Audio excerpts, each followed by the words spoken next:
Hello everyone, how's it all doing today? So today I haven't been making any videos in a long time. So I'll show you what I've been up to for the last couple of days. Well, decided to try out the Nintendo Wii Donkey Kong Country Returns. I must say it's an okay game, but I was kind of a little disappointed with it. But other than that, it's an incredibly frustrating and hard game. And I'm a hardcore gamer. Okay, so today's video I want to show you what a tea looks like in pre-molt and a post-molt one, because I've been asked this so much times, so I thought I should re-upload a video on this. Okay, so here's Hans, the mature male tea sturmy. Looks like he may have laid another sperm web, so it might actually mate him probably next week. Anyways, okay, so tarantulas and pre-molts right now. I do have two of them actually. This one right here and this beauty right here. Okay, so this is what a tarantula looks like in pre-molt. So let's look at this Brachypelma auratum, the Mexican flame knee. She was last featured in the recent feeding video. So let me actually put it towards the light source so you can actually see what it looks like.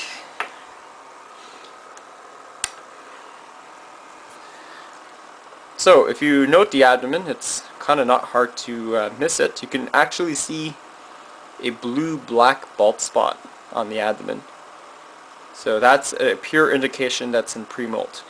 So tarantulas in pre-molt include the following signs. Since I've been asked this so much times, I'll think I should repeat this. It's worth repeating anyway.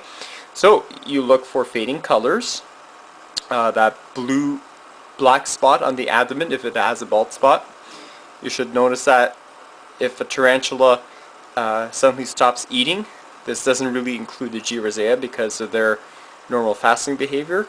It's most likely in pre-molt. Sometimes it'll dig itself a little burrow or shut herself off in the cave. That's another sign that it's almost in pre-molt. Also, for some docile specimens, they sometimes appear to be slightly agitated. And that's how you tell. For old worlds, it's not really visible, the bald spot, since they cannot flick urticating hairs as most New World species are, but the not eating behavior is probably your best bet that it will mold and it will dig a burrow. Okay, so that's one of them. Now I'm another tea that's in pre-molt, and I'm kind of really happy that this one is. Genesis, the Xenethus ammonus, the Colombian leatherback tarantula. So let's go have a look at her. Same principle. So you can tell Genesis right away is in pre-molt. See that blue-black bald spot on her abdomen? Definite sign in pre-molt. So I can't wait to see what she'll become and how big she'll get. I'll be sure to document this if I do catch her molting. Should be a couple of days right now. Pre-molt behavior tends to vary. Sometimes it'll take as little as a couple of days in pre-molt. Sometimes it'll take a week, maybe 2 weeks, maybe even a month. So it really depends on how your tea is. Like I know my LP sling, I think Daniela, when she was about 1.5 inches, she was in pre-molt for 8 days before she decided to molt. Okay. Now the care for a pre-molt tea is rather simple. So whenever you see the big blue bald spot on her abdomen, this is an indication that you're not supposed to feed it, and just really all you simply do is just give it plenty of water and just keep the humidity level a little bit higher than normal. So why they don't eat is that they save up their energy to molt, because it's a rather difficult process in a tarantula's life. So what they'll do is sometimes, or most of the cases, in fact all of them, they will make a little web bed, and they will turn upside down and lie on it and then push themselves out of their own body. I do have molting videos of how tarantulas molt. See like Gretel's molt, or just search it up in one of my videos, and you'll see it's a really nice process. Generally, slings don't take very long to molt. Sometimes they generally take about maybe half an hour to about an hour and a half. Juveniles take a little longer, and adults even longer. And pre-molt behavior for adults is a lot longer than slings, of course, because they're much more older and they don't molt as frequently.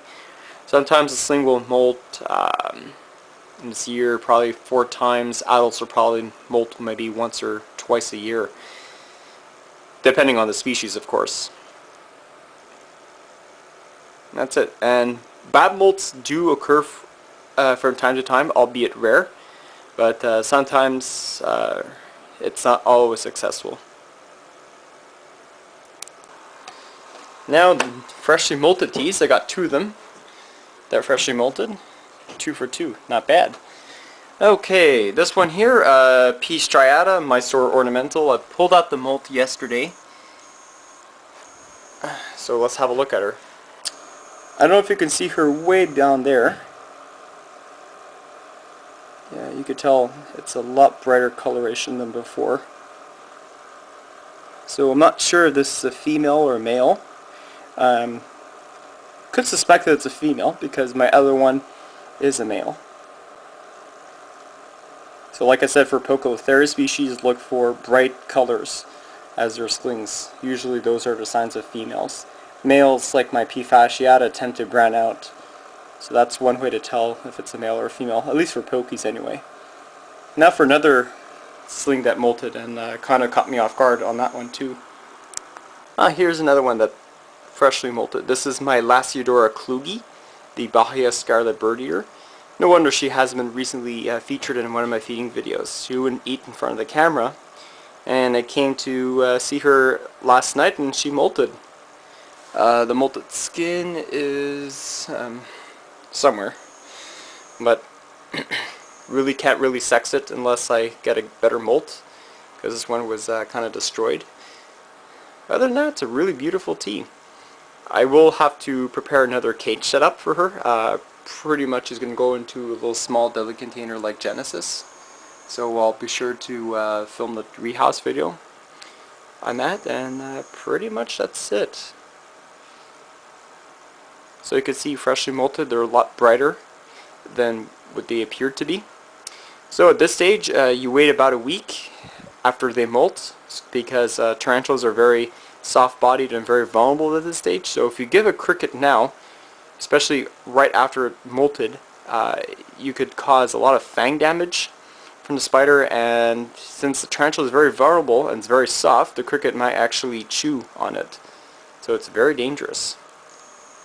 Now for the best news of all. New teas coming in, so let's check out what I bought. Alrighty, so here are the new teas that are coming for this year. Well, I just love my desktop screen. This is my lovely piece of Fusca Lowland. I just love the colors on this specimen. Very big old girl. Okay, so going on to my Hotmail. This is what I ordered. Ephopus cyanathus. Yes, this is the last one that Tarantula Canada has, and I don't know if they will keep getting some, because they're pretty hard to come by in Canada. So the reason mine passed away is probably because of the lack of ventilation, because I talked to Amanda. Apparently the species is very similar to Viculary species, and they kind of need well ventilated and warm enclosures. So that's what I'm going to do next time. I guess I'll use the same enclosure, except I'll poke a lot more air holes. I'm going to put some air holes on the cover and on the side, so I have some cross ventilation going on, so that way there should be no reason why it should die. But anyways, at least I have now another blue fang. Hopefully this one will serve me well. And another one, people wanted me to get more Australian species, so I came across this one here. Selenocosmia crassipeeps. Female. It's about a 3-inch female. So this is what the prices are. Pretty cheap for a blue fang, $55. I remember seeing them about 4 years ago.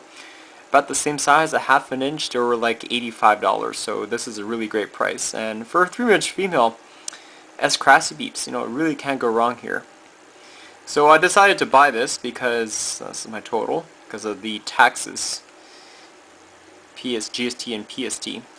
And as the new year is going to be starting, it's going to suck now because GST is supposed to go up 1% more this year, from 7.5% to 8.5%. So we're in Quebec, we're most likely going to spend 15.5% on sales tax. That sucks. So anyways, I hope this video helps you determine whether or not a tea is in pre-molt or in post-molt and how to take care of them. So, hope you enjoyed this video, and thanks for watching.